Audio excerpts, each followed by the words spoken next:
Breaking news, নিয়োগ পেলেন নতুন নির্বাচন কমিশনার, নেতৃত্বে এএমএম নাসির উদ্দিন।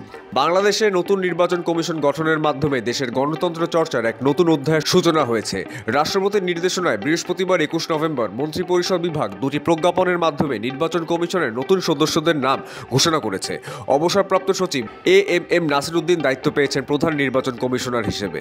পাশাপাশি ৪ জন নির্বাচন কমিশনার নিয়োগ পেয়েছেন। তারা হলেন অবসরপ্রাপ্ত অতিরিক্ত সচিব আনোয়ারুল ইসলাম সরকার, অবসরপ্রাপ্ত জেলা ও দায়রা জজ আব্দুর রহমান এল মাসুদ, অবসরপ্রাপ্ত যুগ্ম সচিব তহমিদ আহমেদ, ব্রিগেডিয়ার জেনারেল আবুল ফজল মোহাম্মদ সানাউল্লাহ।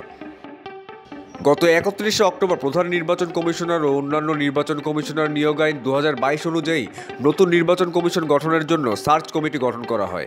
এই ৬ সদস্য বিশিষ্ট কমিটির নেতৃত্বে ছিলেন আপিল বিভাগের জ্যেষ্ঠ বিচারপতি জুবায়ের রহমান চৌধুরী। সার্চ কমিটির প্রতিটি পদের জন্য রাষ্ট্রপতির কাছে ২টি নাম প্রস্তাব করে। প্রাপ্ত সুপারিশের ভিত্তিতে রাষ্ট্রপতি সিইসি ও ৪ কমিশনার নিয়োগ দেন। নতুন কমিশন গঠনের পর থেকেই রাজনীতিবিদ, নাগরিক সমাজ ও বিশেষজ্ঞরা এই নিয়োগের উপর বিশেষ নজর দিয়েছেন। নির্বাচন কমিশনের সঠিক ভূমিকা আগামী দিনের রাজনৈতিক পরিস্থিতি ও নির্বাচন প্রক্রিয়ার উপর বড় প্রভাব ফেলবে বলে বিশ্লেষকদের মত। সিইসি এএমএম নাসির উদ্দিন একজন অভিজ্ঞ প্রশাসক। তার নেতৃত্বে কমিশন কেমন কাজ করবে তাই এখন দেখার বিষয়। এদিকে নতুন নিয়োগপ্রাপ্ত অন্য সদস্যরাও তাদের দীর্ঘ পেশাগত অভিজ্ঞতা দিয়ে এই দায়িত্ব কিভাবে পালন করবে তাও দেখার বিষয়। নতুন কমিশন গঠন নিয়ে একদিকে যেমন আশাবাদ রয়েছে, অন্যদিকে রাজনৈতিক দলগুলো সমতা ও নিরপেক্ষতার প্রশ্ন তুলেছে।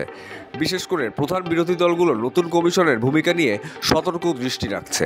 নির্বাচন কমিশনের সামনে এখন বড় চ্যালেঞ্জ আসন্ন নির্বাচন সুষ্ঠু ও নিরপেক্ষভাবে পরিচালনা করা। সময় বলে দেবে নতুন নির্বাচন কমিশন গণতন্ত্রের পথে কতটা অগ্রণী ভূমিকা রাখতে পারবে। Desk report, change TV digital.